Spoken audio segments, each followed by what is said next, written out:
Hey, it's AS Coomer. I'm out in Serendipity Woods. I'm on a glider that don't glide, but I love it. The spring issue of the Heartland Review is out, and it's very near and dear to me because my late friend Bernie Davenport has a dedication section in here where a bunch of his buddies, fellow artists, and poets, writers made art in dedication to him. And he was a big loss. He was a drummer. I got to jam with him several times, and he was a very sweet person. And I wrote him this poem called "Losing the Long Game."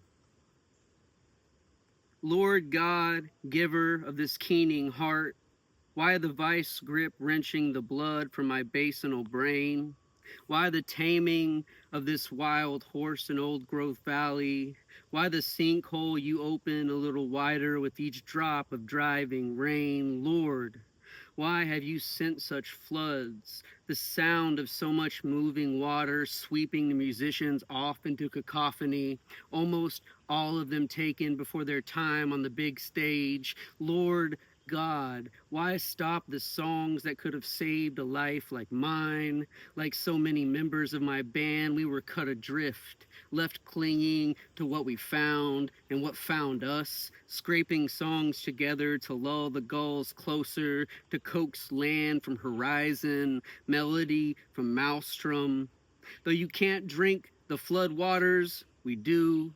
We fill ourselves with what's been carried away, always getting too carried away until we too are carried away. I'd like to think Bernie is at his dream drum kit, skipping around the sizzling ride like a barefoot water skier. Every snare snap a pop over the wake of the boat carrying us away from the torrents of this flash flood. And if I close my eyes, I'm in the back seat, a good passenger laughing along with the joy of the song, putting in my time at the wheel only when needed, seeking harmony and higher ground. And if I close my eyes, I'm in the back seat and it's all trust. Backseat driving is pop country radio and outdated GPS guidance and unanswered prayers. And if I close my eyes, we're back at the practice spot, laughing at the growing pools, scooting back the amplifiers after every song. God's tears, somebody sniggered into the mic. And if I didn't catch the chorus floored with the knowledge, the disappointing can also be disappointed. And is he wrong, you asked? Yes, I sang. No, I meant God, yes.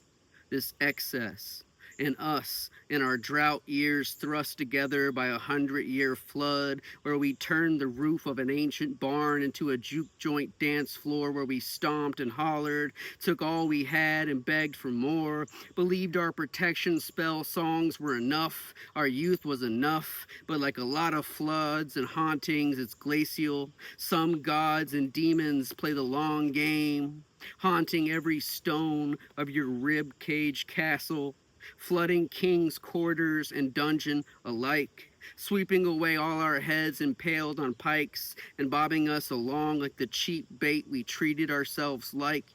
And though you're gone and I'm going to sing one last verse and pray there's an encore and not just this empire of silt and ash and crash of waves.